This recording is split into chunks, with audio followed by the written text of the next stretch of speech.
Namaste. My name is Neelima. Welcome to Reflections Along the Way podcast, where you will be listening to reflections from learnings and experiences along my life's journey.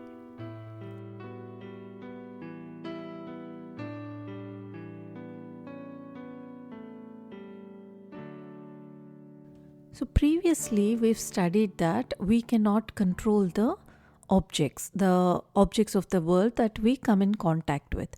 All we can do or control is respond to them. And how we respond to them depends on our own mental and intellectual quality, right? And for the intellect to respond or to come to decisions, it needs the right data. And where does this data come from? So the mind collects the reports that it gets through our senses and it presents them to the intellect to make decisions and to respond accordingly. And if the mind is unsteady, then what happens is it takes all these reports and it presents to the intellect in a very confusing way. The data is all jumbled, it's not clear, and the decisions are also made in a confused way in those circumstances, correct? In contrast, if the mind is very clear and steady, then the data that is sent to intellect is also very clear. And the intellect then can respond to a situation without any confusion. And the problems can be solved efficiently without, misinterpreting the data or anything like that. So basically, we are what we are because of the caliber of our mental and intellectual equipment. And the texture and quality of this mind-intellect equipment depends on our own innate tendencies called Vasanas. Okay?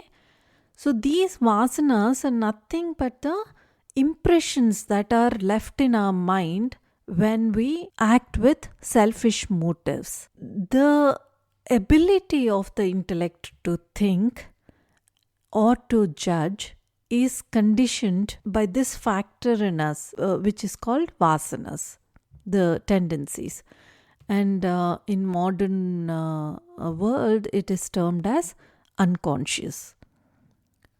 So this unconscious mass or tendencies or inclinations is nothing but the impressions that we have formed or gathered from our own thoughts or actions in the past.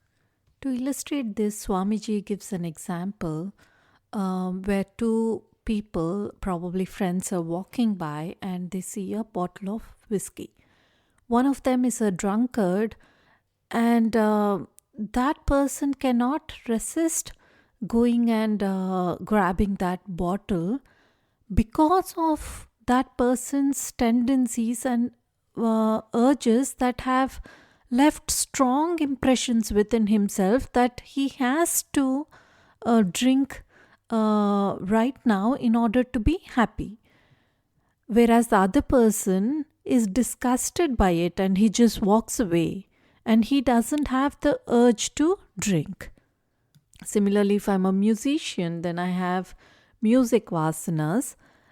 And I am friends with people who like music, who play music. I probably socialize and I have a circle of friends where we sit together and sing and improvise on music and stuff like that. So basically what Swamiji is trying to say is that our vasanas determines our entire, how we act, how we think. If we think about it, we do that helplessly. We are in a helpless expression of our past. And every action and thought we make is again recorded in us as vasana. And this goes on and on as a cycle. So there is a sequence in which the vasanas that we've gathered in our past culminate into an expression. So first, the vasanas come as a desiring thought in the intellect, a scheme that the intellect devises for getting more happiness.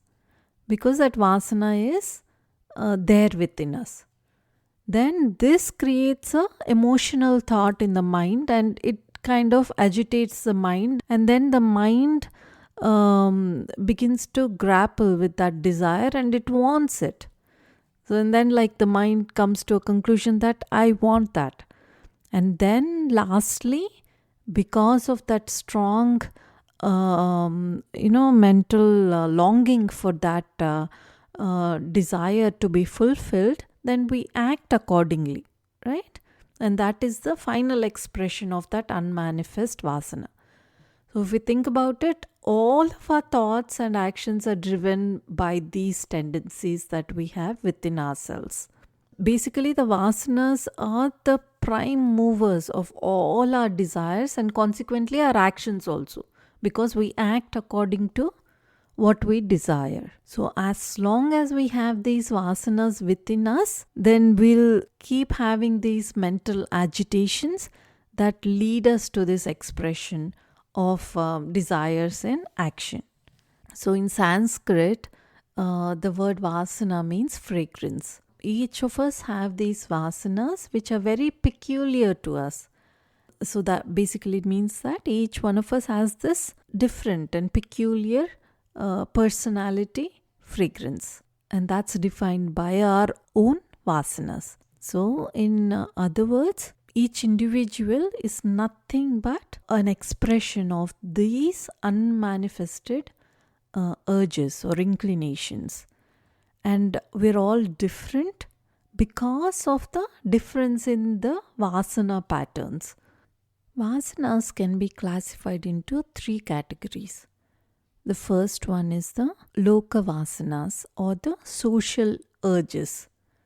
So those are the inclinations that make us follow patterns of far time, like what the society is doing, what everyone else is doing around us. Then we try to follow that pattern, and those are called Loka Vasanas. And the second one is Deha Vasanas, which are the physical urges. So these make us like focus so much on our physical body, and they make us like practically slaves to our physical body. And the third one is Shastra Vasanas, which is the urge to know. So these inclinations or tendencies lead us to studying of various kinds of knowledge. It could be either religious, scriptural, or science, or math, or anything.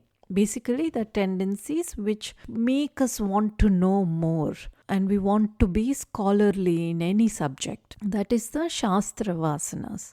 So just as our individual Vasanas define our personality, in the same way the combined Vasanas of all the individuals define the community. And likewise, the combined Vasanas of all the communities, they define a nation. And then the Vasanas of the nations define the world. When we have national problems, they are basically nothing but they're caused by the Vasanas in all of the individuals in that nation put together. So what this shows us is, only when we work on ourselves and there is a perfection within each individual, then only the world can be perfect, or the world perfection can be achieved. Thank you for listening to today's reflections. If you'd like to connect with me, please visit bluishmuse.com. Until next time, Namaste.